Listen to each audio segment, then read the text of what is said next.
Город Анадырь, супермаркет Новомариинский, цены на мясные полуфабрикаты. Оленина 580 рублей за килограмм. Баранина 950 за килограмм.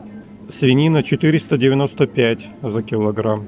Говядины мало, продается только в виде полуфабриката. За килограмм 1800. Цыпленок бройлер 370 за килограмм. Окорочка цыплят бройлеров из Бразилии за килограмм 650 рублей. Язык говяжий 1500 за килограмм. Фарш говядина свинина 1400. Фарш из оленины 1300. Фарш свиной 1100. Фарш говяжий 1800. Фарш куриный 945. Жир свиной 550. Большой выбор полуфабрикатов.